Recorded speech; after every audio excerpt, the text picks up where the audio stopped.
Yeah, and the problem is that the imagining transitions between 2 dimensions and 3 dimensions and imagining rotations and visualizations, that's really hard thinking work and brain work, and it requires reflection, and it is not as easy as one would think. So perhaps one would believe that this comes naturally because we know how 3-dimensional objects look like, and we know how this projection in 2 dimensions would look like, but it's not always the case. Or a different example, sometimes you hear that women have worse capabilities of understanding geometry or visual spatial skills, which is sometimes incorrect because, as it turns out, we are just undertrained. So while men sometimes do activities that train this, women sometimes less do these activities, and therefore if you train them, then they can be equally good at understanding and visualizing and mentally visualizing those things. Yeah. So anyway, this is something that we all can benefit from, in particular, knowing this, that this needs to be trained for educational purposes is extremely valuable, because it means if you have different groups, you can support them equally. And it's a skill that's really, really important for their futures.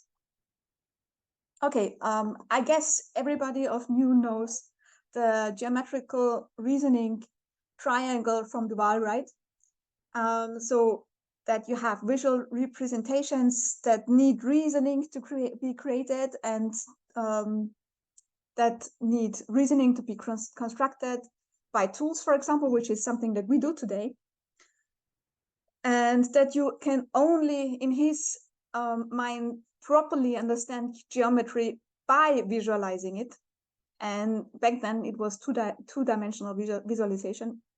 But I do believe that 3-dimensional so like the modeling that we're doing today is probably also, or even more so, valuable to be able to reason, in particular with things in geometry. Yeah. So visualization is a process. First you have external representations, and then you have internal representations, and you kind of try to match them. And depending on your abilities of visualization, you're better or worse at that. And we are going to tackle, hopefully, that abilities thing to be able to help you with that process, or your students. Okay. As this is targeting 3D printing and augmented reality, something that we always have to keep in mind, which is really, really, really important, is that we are working with triangles. So basically everything we do, if we go to the real world, we do not have, it's hard to explain.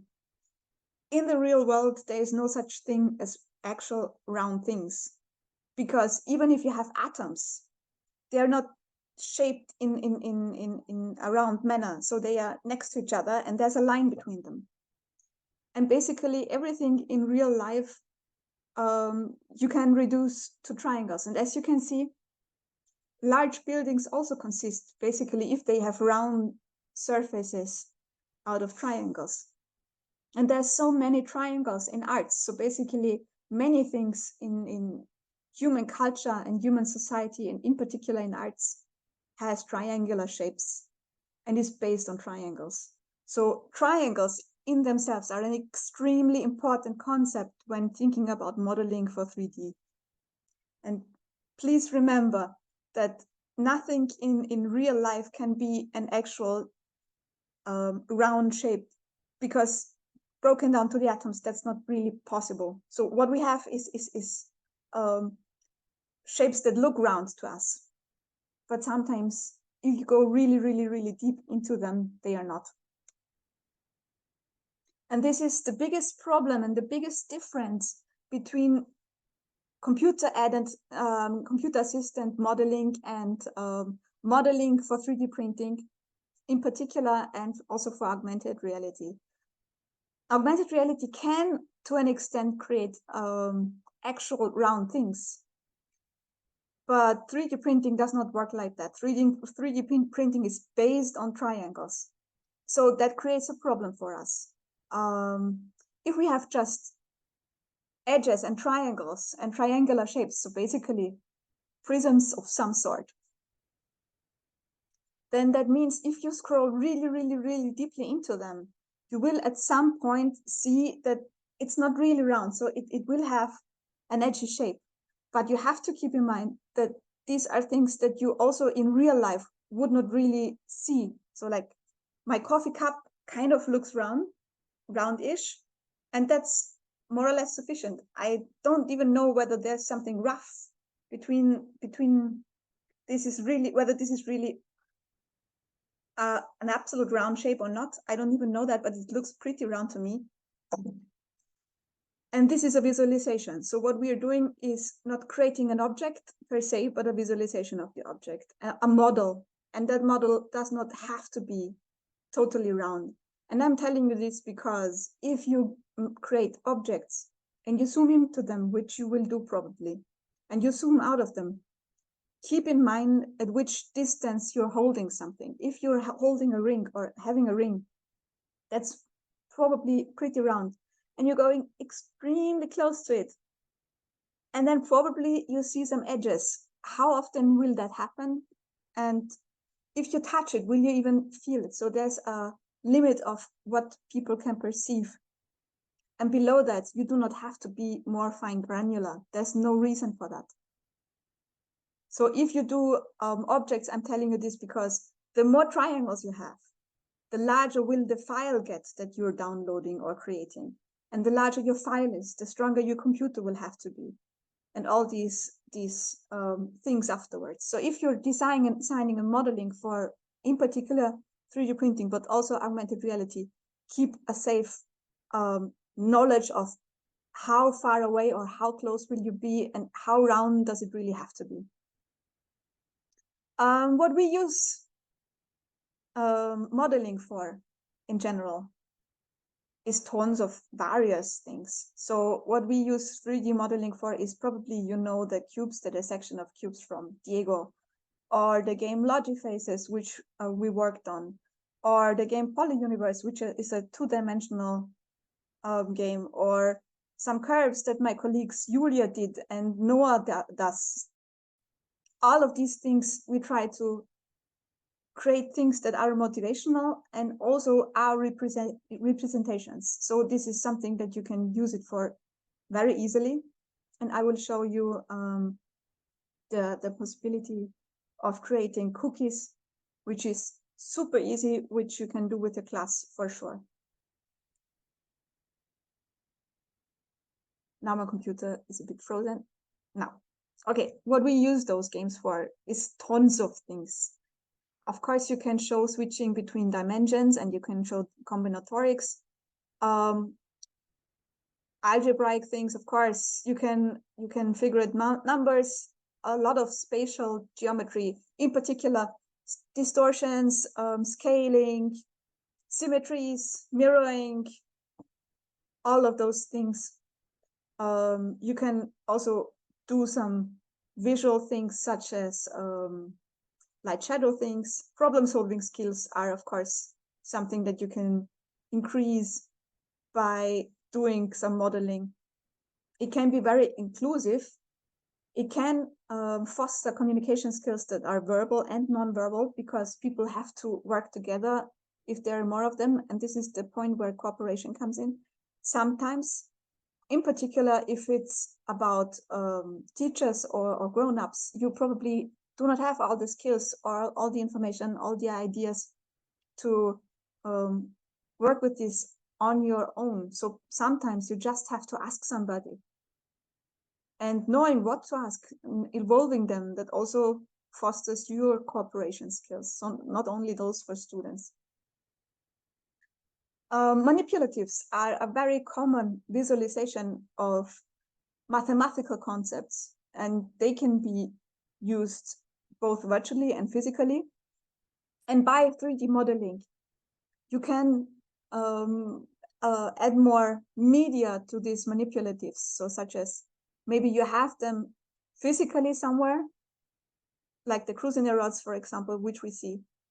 And then you have them in your hand, but probably you need something in addition, and you can ask your students or yourself, how can I do this? How can I create an addition to that?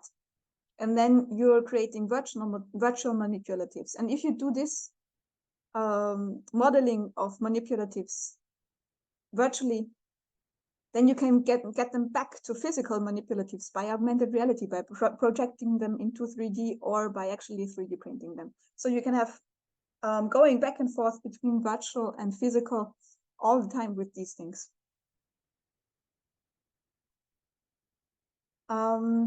Yeah, 3D modeling has a lot to do with mathematical modeling, as you might expect. The problem that I often hear from my students, from my bachelor students that I have in courses, is when asking them why they are doing my courses, that they believe that many mathematical concepts or many mathematical exercises are oversimplified. They are not connected to actual problems anymore.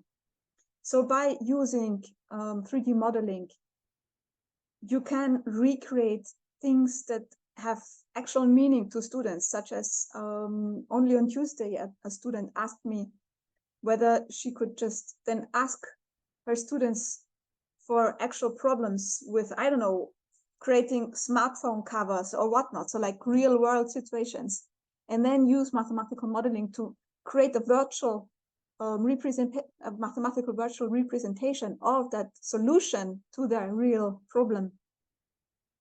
And as you have the 3D modeling in itself and the mathematical modeling, you then check whether your solution is somewhat useful to you or not, whether it solves your problem or not, and to adapt it. And this is exactly also the process that we are doing today. So first we observe, we get inspired a lot, we think about the problem, then we doodle and plan and develop that model virtually. We investigate and observe whether this really solves our problem or if it needs changes. We often reflect and discuss. So basically, reflection and discussion in this sense is not only between people, but also between, I don't know, does it really fit my phone or not? So for example, using augmented reality, you could just put it somewhere using, for example, GeoGebra, and looking whether it fits or not, or at which scaling it fits or not. And then you go back to step number 2, for example, and you remodel if it's too small or too large, if it's necessary. Okay. Since I already talked for, I don't know, about 15 minutes, I guess you're eager to do something yourself. And since this workshop is about an hour, it's about time you do something. What we're doing now is your 3D printable cookie cutter. The cookie cutter exercise has very many pros and cons. It can be connected to mathematics easily. It's extremely easy to do because basically you don't need to do much. You just need to find their actual shape. So creating the idea is the biggest step that you have. You can discuss many things that are important for 3D printing in the settings. The drawback is you have limited freedom. So cookie cutters are really easy to create, but it's really, they're like super flat items which you can use for special purposes, like cutting cookies, and that's more or less about it. So the app that I want you to open now is this cookie cut app.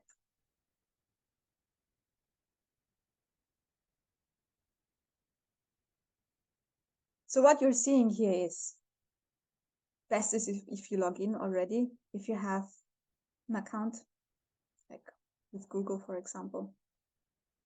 Some login. If you're not logged in, you can still use the tool, but you cannot download what you created.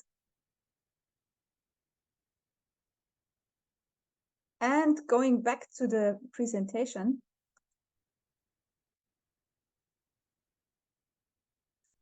our first step is getting inspired. So this is what we are doing now. So our first task is an inspiration. Which objects would be useful for cookie cutters? What we need is a picture with a clear outline that is useful to us and that can be used as a cookie cutter. So for example, I don't know,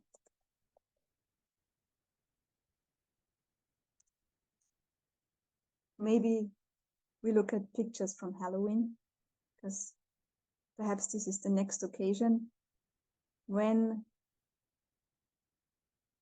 you will have cookies. So maybe you want a pumpkin or a bat or a ghost or a witch, something like, I don't know what we see in this picture. This is the first thing. Just scroll through what is inspiring to you and then decide on a picture.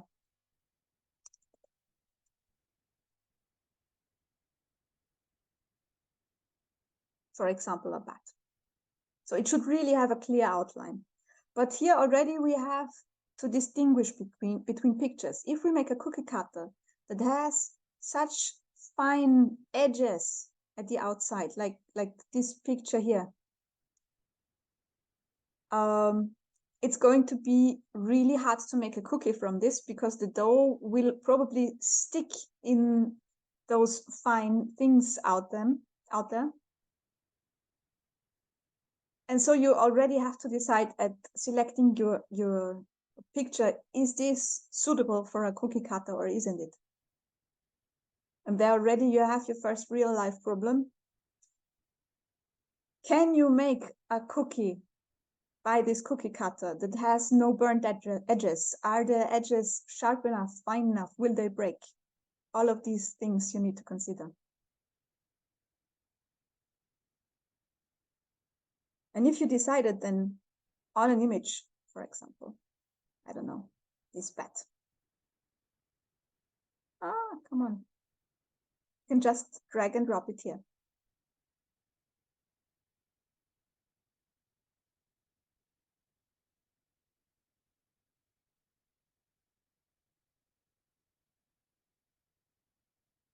Now we already have our cookie cutter. It's done already. This is what it looks like. You can rotate it.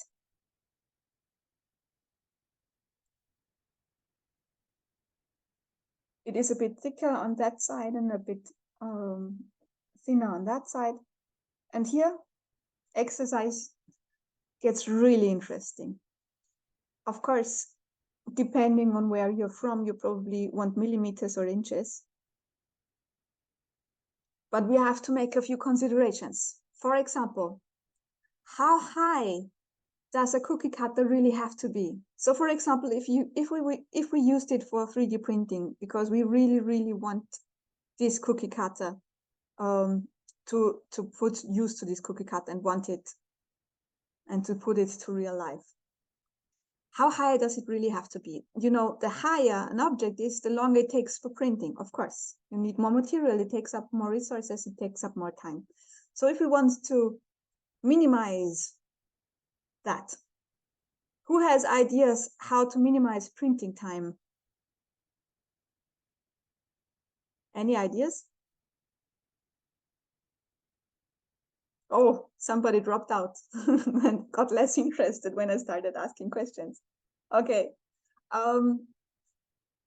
Then I will give a couple of ideas for you to minimize the printing time and consider things. So for example, does the blade have to be that high?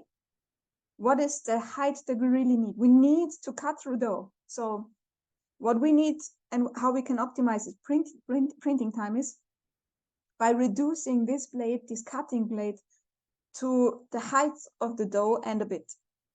So perhaps our dough is like half a centimeter high or thinner. So the entirety of 2 centimeters is probably too high. And here we have the possibility of changing that. So perhaps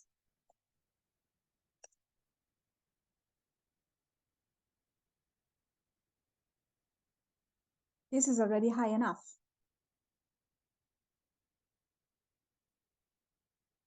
And the next thing is the thickness. Is it good if it's thinner or thicker? Should be how easy it is it to cut? So if we think about physics, we know that the thinner things are, the easier it is to cut. So perhaps we go a bit lower here. Then it becomes thinner. Then the handle. Is it really, really important that we have a handle of that size? So perhaps it's easier to redo the depth of the blade and make it deeper. And we reduce here the height and probably also the width of the handle.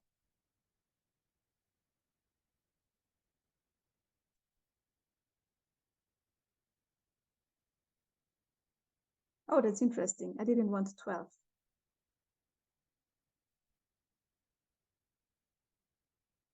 Something like this.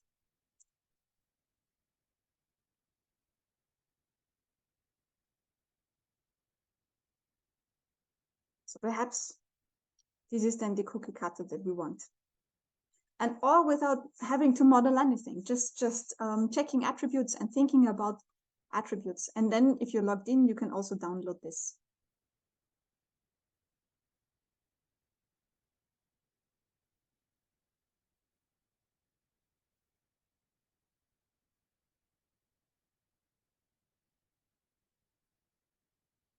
So let's see.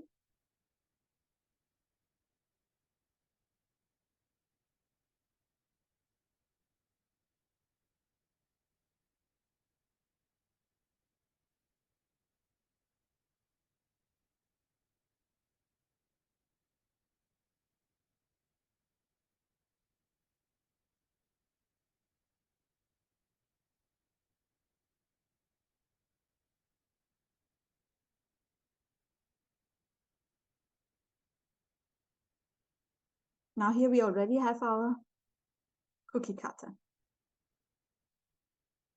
And if you remember, we are now in the analyzing, does this fit our needs step? So perhaps this is still too high, perhaps we could go lower. And so probably we should go back and make the blade less high. But this already is a fully 3D printable cookie cutter. Does anybody need more time?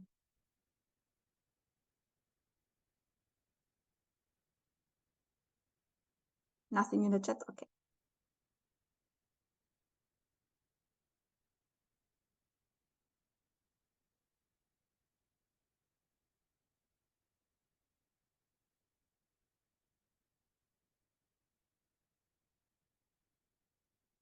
So what you could do with your students, there's a question. It's in the book. I will give it to you again, just a second.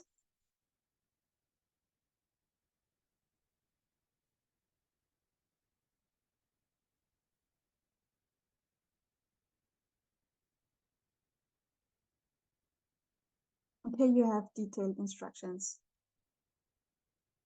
how to do this exercise.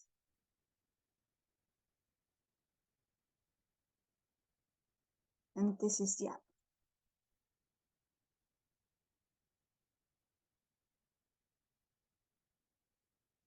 So what you could do with your students, think about how to ask them to minimize the dough use. At this exercise, you can exercise with them a couple of things, such as cutting through things, divisions, dissecting things, optimization. And these on the right side are cookies, basically like a puzzle. So you can also put some not really gamification, because Cecilia is going to kill me if I use this, but like a flavor of serious games in there. Yeah. It's okay. Thank you. Approved. Ceci approved. That's always good. Yeah, anyway, you can motivate them by having them create something completely unique and useful, and they can even take it home then with them. So basically, this is again the process. First, you get inspired, you choose an image, whatever you want to, and whatever they choose. Then you just drag and drop it here. And then the real work starts. How high, how small, how large do you want it? Because it can have problems. It's always good to check the actual size and to do some put it into a slicer, which I'm going to explain briefly afterwards what that is, to see whether it is 3D printable. Because sometimes if you see here, the blade was actually too thin, and you cannot print thinner things as your nozzle of the 3D printer. You cannot just clog half the nozzle and make things thinner. And therefore, it's really important to check and remodel sometimes. So here you see that it has one nozzle with outline, and so that's perfect. It is as thin as it can get, and therefore you can cut it nicely. This is basically the process if you wanted to 3D print it. So you choose an object, an idea, something to model, then you create the model, then you slice it as you would slice some bread, for example, with the so-called slicer software, just into slices that are then given to the 3D printer by a so-called G-code file. And the G-code file is just the information for the motors, just go left, go forward, go right, and everything. So this is very dependent on the printer, and then you can print it. But what if you don't have a printer? What if you want to use it for augmented reality? So for example, the Logifaces game we sometimes used for augmented reality, because we asked the students to create truncated prisms or prisms, and then just use their phones to observe it from all sides. That can also be done by 3D modeling. So 3D modeling is something that is combining both 3D printing and augmented reality or virtual reality. So with 3D modeling, you can have 3D modeling as a basis for a lot of exercises for yourself or for your students. And we are going to use GeoGebra because it's a widely used tool for, in particular, mathematics teachers.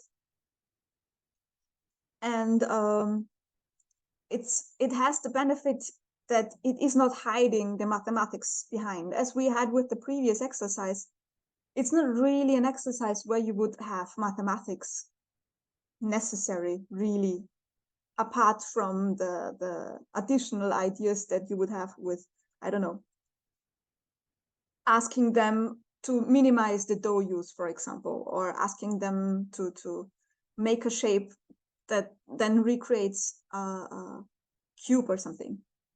Those are things where you would have mathematics, but here you will have to be very explicit with mathematics. Now, if you want to use the augmented reality tool on your smartphone, you will have to download an app for that. So there's an app for GeoGebra for your phone, which is linked here. I will put this also in the chat again.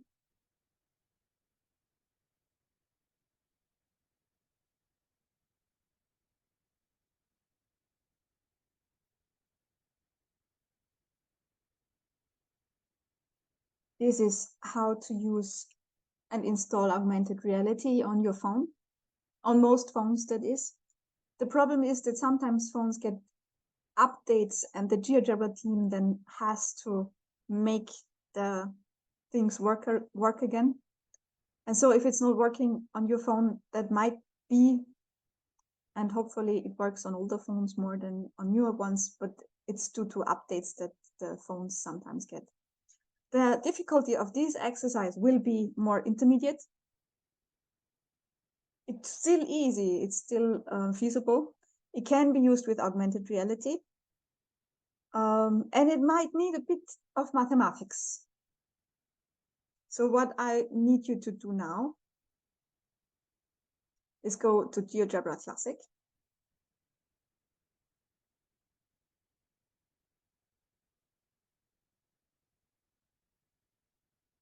You can also log into GeoGebra using your Gmail account if you have one. And here you see the following. We have a couple of options up here. So depending on what you aim at, you either have to ask the students beforehand to design something. For example, I do this with the mazes. I ask them to first doodle the mazes and decide on a shape. And then what you need is the polygon tool. You just make something using the polygon. For example, any triangle. But how can we make this triangle that we just created to a prism?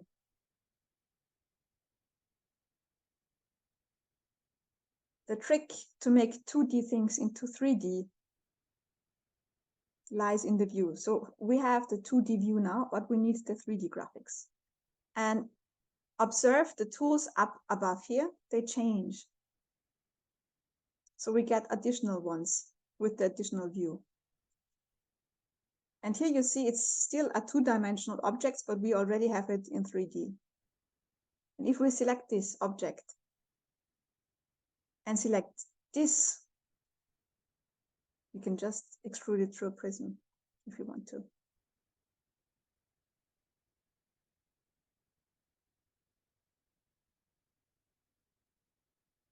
That right now did not really do what I wanted. My computer is a bit overwhelmed. Okay, again. No, I need to select the tool correctly. We want extrude to prism, of course. Then we can set the altitude, such as, I don't know, 3. Now, here. And here we already have a 3D-dimensional object.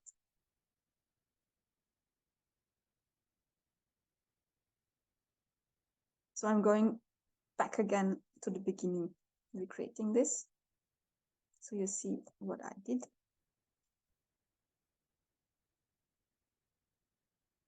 We just have the two-dimensional view. And depending on how you want to do the exercise,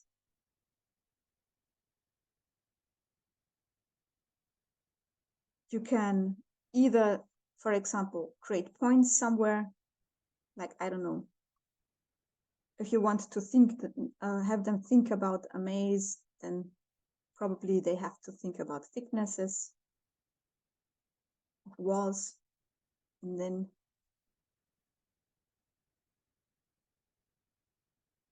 you have them connect all the dots in a sequence. But in the end, you should always have a polygon somehow. Then we go to the three-dimensional view.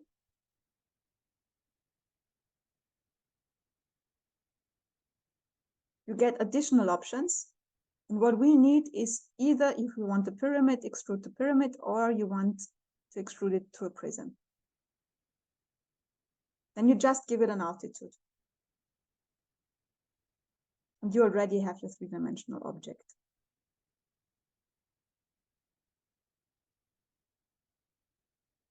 Careful with downloading this for 3D printing, though. I will show you a couple of tricks for 3D printing. However, if you have this and save this,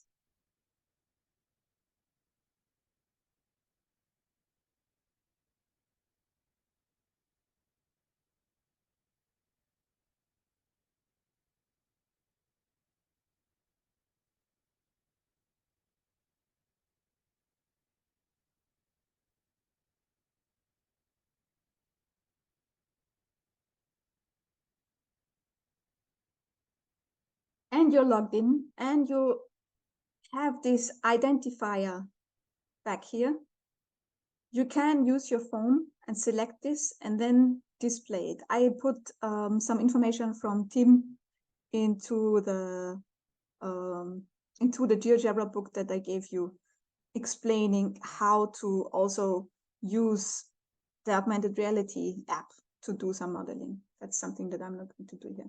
I'm going to give you information. However, if you want to save this for a 3D print. Now we have a couple of options here, like the width and the length and the height, and the thickness.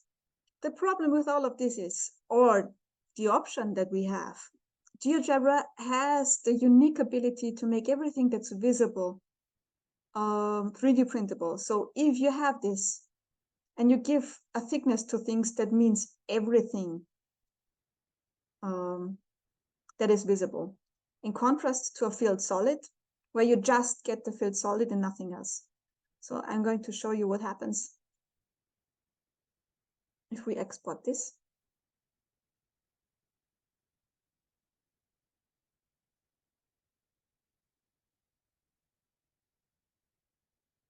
First of all, oftentimes it's not working. So sometimes we have to repair the object because it's broken. But we can already see that we got the balls at the corners and we got the lines and we got some of the, that actually the thing in the middle, that's an arrow. So the arrowhead of the coordinate system is what we see in the center, and here's also part of the coordinate system. So basically what happens if you download this and do not remove all the visual things from GeoGebra, then you will get everything that's visible.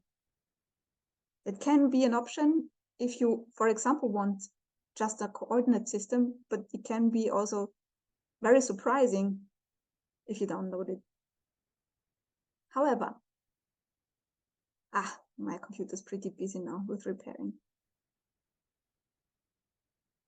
If we check the field solid option and download this, and here you can also see the large difference in the Batman silhouette, which has round things, and the super simple maze with what is just some corners.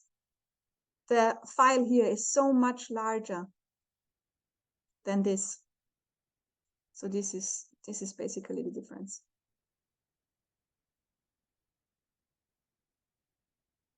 But this is the field solid. So here you do not see the corners. It's very clean.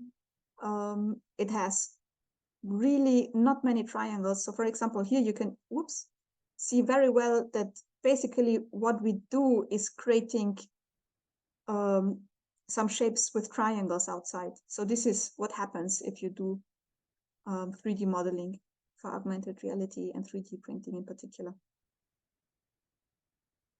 You cannot see the STL? Oh, sorry, just a second. Thank you for telling me.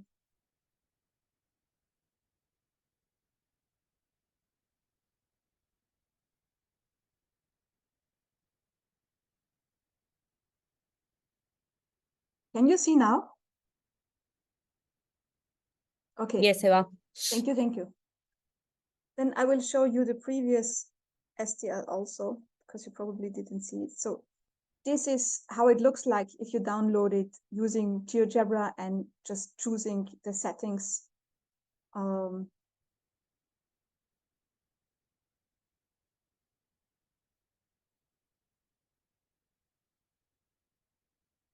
If you do not have the field solid, but you choose a thickness, this is the result that you will get. And if you choose field solid, then the solid is the only thing that you will get, and it will look like this. So this is the major problem and the major difference, but also the major opportunity, because you can give things in GeoGebra thickness that usually do not really have one. So for example, if you would create a half of a sphere, then it would not really have a thickness per se, because it would be still just a mathematical object. But in GeoGebra, you can give it a thickness, and therefore you can print it. So this is the large opportunity that you have. Anyway, then I will once more, I'm not sure whether you saw all of this here. I will recreate this. So what we have is we just add some points.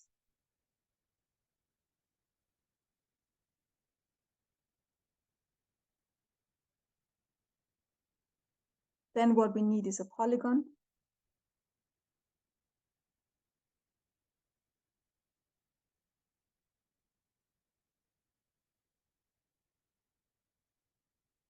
The 3D printing view has additional options like extruding, and we just give it a height.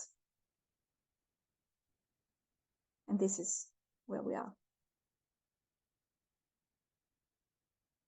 And this object we can save and then already use for augmented reality. So as seen here, if you need it, this is basically the workflow. You just create a polygon of some sorts, then you switch on the 3D graphics if it's not already switched on. You extrude to a prism, for example, and then there you have it. Important is you save it, because otherwise you cannot find it for your augmented reality. And for example, like I said before, or the exercise that I just have shown you, you can also have the students or yourself thinking about more complex things. Just like imagine you would have a maze that you can use for augmented reality and make that big that you can solve it personally on, I don't know, your parking lot if you wanted to. That's very nice, because then you can share each other's mazes and go back and forth and yeah, just add more fun and more playfulness to the entire thing. Basically, if you have mazes that you walk through, it looks like this. We did this at the Ars Electronica Center. Here on the right side, maybe you recognize this man in the black shirt trying out the mazes.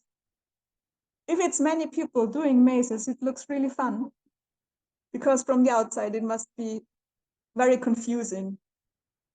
You will see a woman right now in a second that's very confused about what's going on, walking through all of these people. See? She does not understand at all what the people are doing here.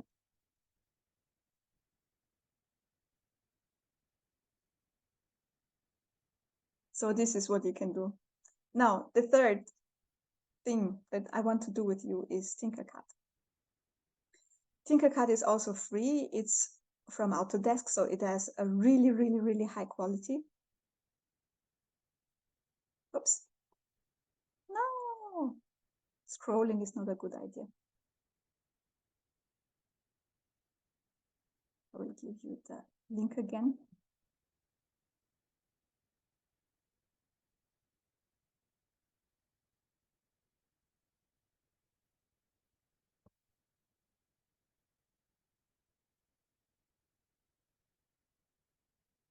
You might again log in using your Gmail or something.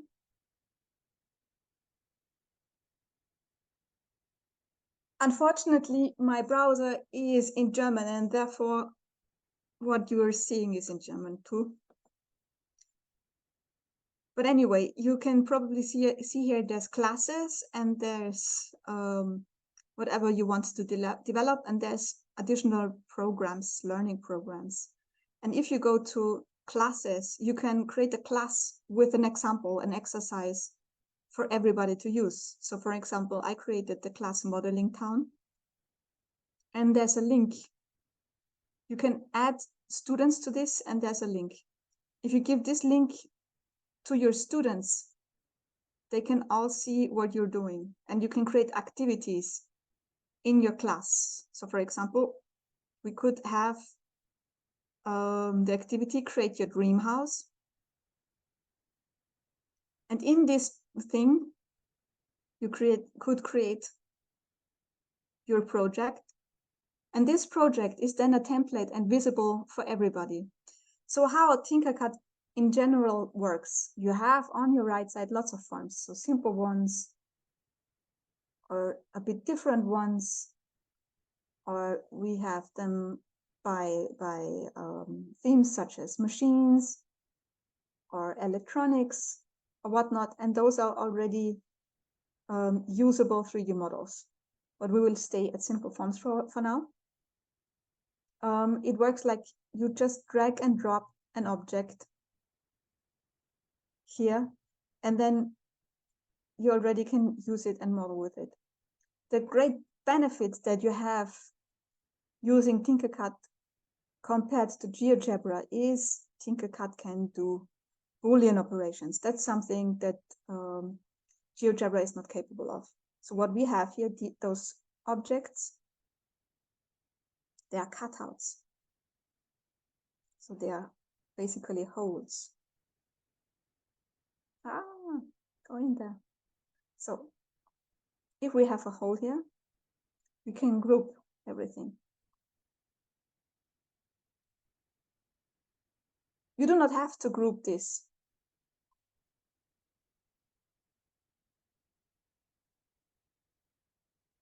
And you can ungroup it. But basically, this is a cutout.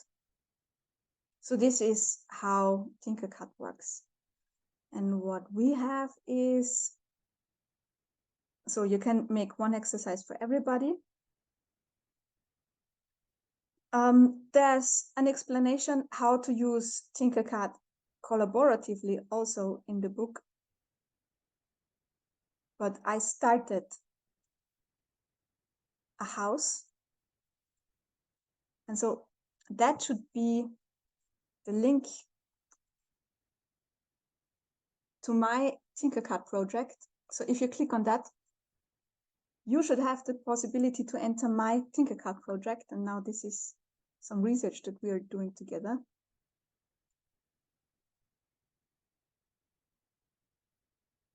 Can we collaborate and make a town together?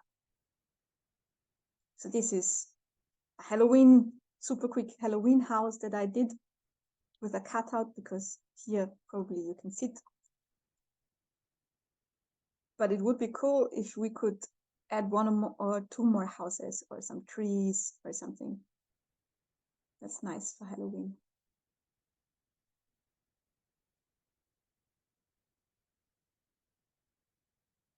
Maybe we have some people in here.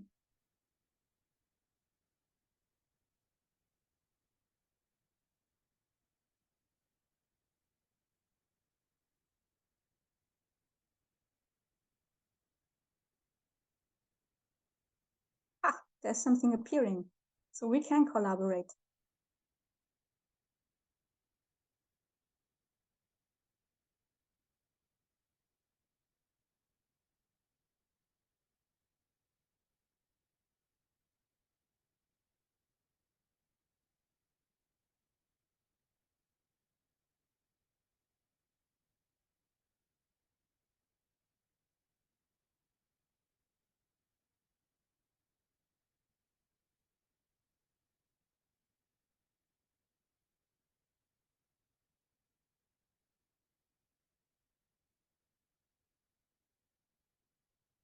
Oh, it looks good.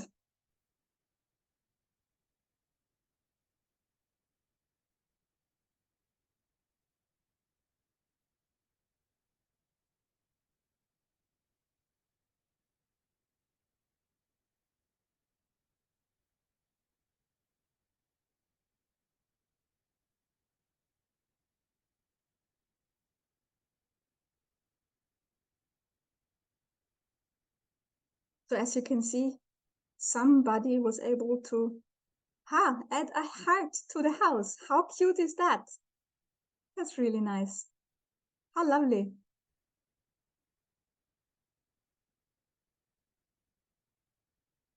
And mind you, it's the same. So you did, Sissy. You didn't? No? Someone more? It's the same 3D modeling thing. So it's the same project. So we can all create this together. How you add people is here on the right side, you have a plus. And this created the link that I sent you. It's really nice, Eva.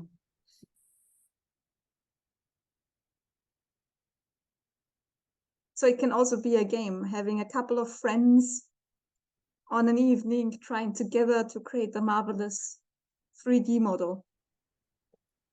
Eva, you have a question in the chat. In case you want to print a prototype, measurements in, measurements depending on what. So in general, if you want to do it for augmented reality, it does not really matter because you can just scale it.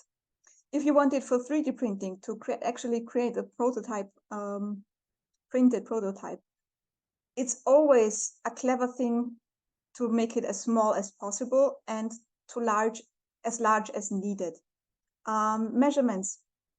If you have objects that fit more or less in your hand, that's very optimized. Smaller objects are really, really hard to create, and larger objects are really, really taking a long time. So if the entire scene, as we have it here, would fit on a space like this, and would be of that volume, so like 10 by 10 centimeters, for example, that would be really good. Whatever you do, you always have to keep in mind, yes, that's true. Like Catherine did, she added the ruler. But don't be scared. So those 3D models, they are scalable. As long as they are not 3D printed, you can just download, export, also on the right side, and then see in your slicer of your 3D printer how large it is. And you can still then add things or remove things later. So while people are creating, I will just show the software that I used to show you the objects. This is the so-called Repetier host. It is also a free to use thing, a software that's not, where you do not have to pay. Of course, please do pay something because the person that developed it put a lot of work in it. Anyway, the benefit here is it is not reliant on any 3D printer. On the left side, you have this connection symbol, so you could connect it directly to a printer. And you can have a couple of slicers that you could use for slicing. And then after slicing, you have a preview of what the 3D print would look like and how long it would take. So for example, what I put into the slicer is I have some PLA. This is the setting extremely slow, so it could be much faster probably. It has an infill of 10%, even though here we do not really need an infill. So these are the settings that I have for my printer and therefore can use for my printer. And slicing, that's the process which I showed previously, where like cutting bread, you slice the object into slices. So you can 3D print it. And if you zoom in, you can see how the 3D printer is moving. So it could be a bit scaled down, and it would take 20 minutes, which is pretty long for 3D printing. So we can maybe scale it a little down.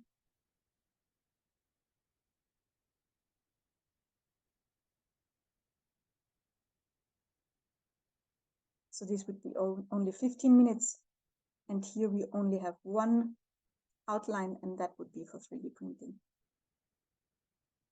So whenever you want to check whether something really, really works for 3D printing, I highly recommend just adding it to your slicer.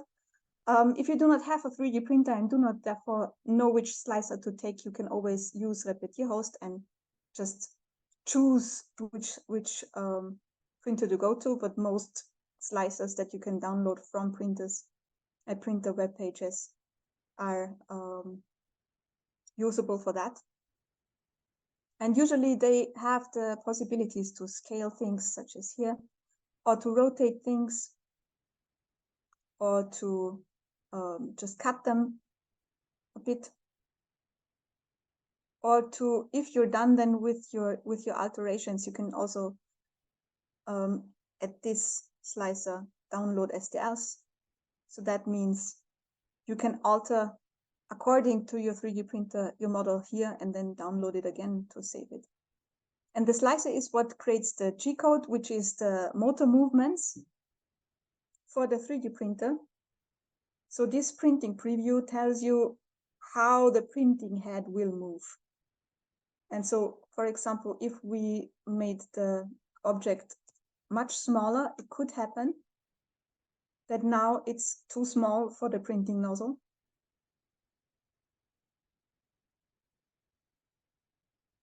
Still it works. Still it works. And we can go layer by layer, seeing how the 3D printer is printing the object, how it is moving, until it's the complete object. And we again saved a bit of time, and we're at 13 minutes instead of 20 minutes. Let's go back to Tinkercad, because people added so many more objects. That's so nice. Looks good. More questions, please.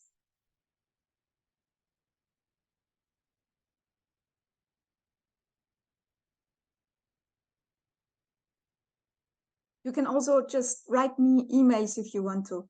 There's one more thing that I ask kindly of you, but you don't have to. It's completely your choice if you want to. Usually after some courses or some workshops like this, I like to improve.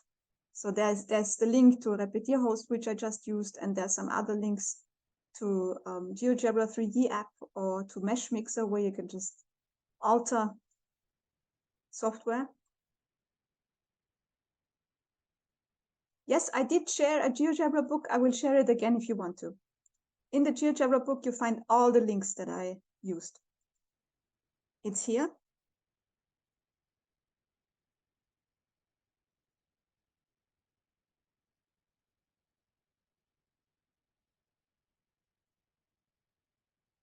Anyway, let's be like Batman. Let's act and do something. This is the GeoGebra book.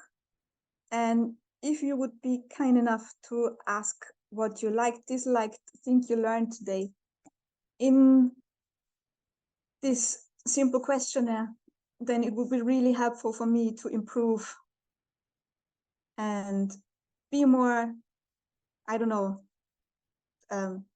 hopefully more to whatever you need and attend to what your questions are.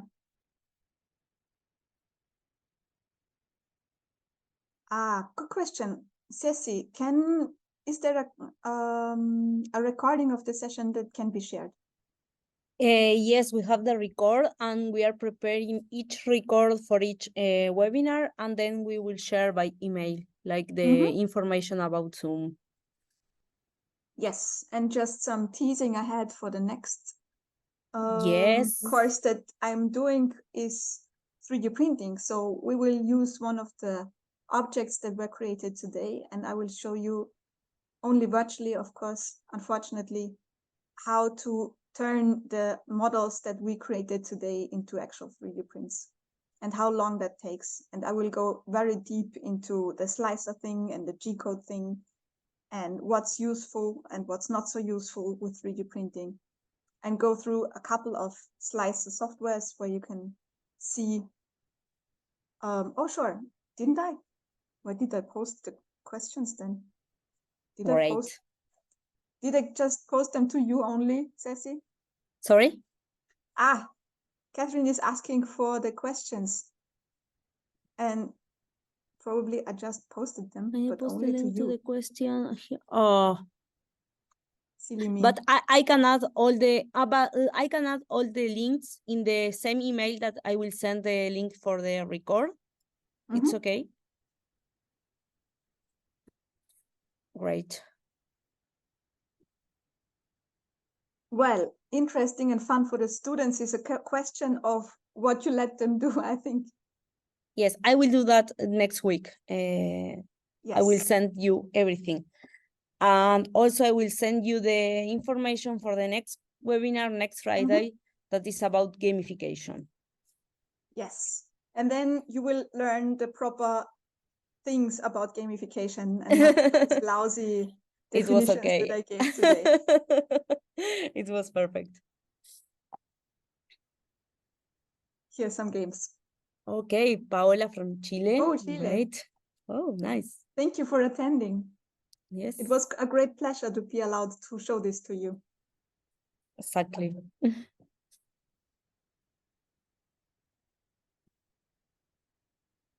Okay. I hope it was somewhat useful for somebody. Yes, of course. Right.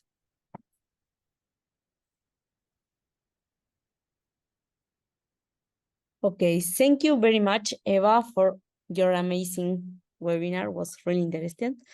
And I hope see you next time, next Friday. And the other Friday is Eva again, just showing us more in deep about 3D printers. Yes. Okay, we are in touch by email if you need something. Oh, so many people from South America. Is this time hopefully appropriate for them? Yes, it's in the morning. It's at 10 in South America. So we thought on that when we create the time for the webinars. Perfect, perfect, Ceci. Oh my God, I never know whether it's forward or backward. Yes, exactly. Great. Also Great. from Indonesia. Oh my, that's the other way then. It should be very late already. Yes, for them it's a big difference. Right. Thank you. So whenever you have any more questions about this, just write an email. I will try to answer everything as much as possible, in depth as possible. And Catherine, I think I still owe you a paper, don't I? I will try to give it to you again. Okay, thank you very much. Okay, Goodbye. thank you everyone. Bye-bye. Thanks for attending. Thanks.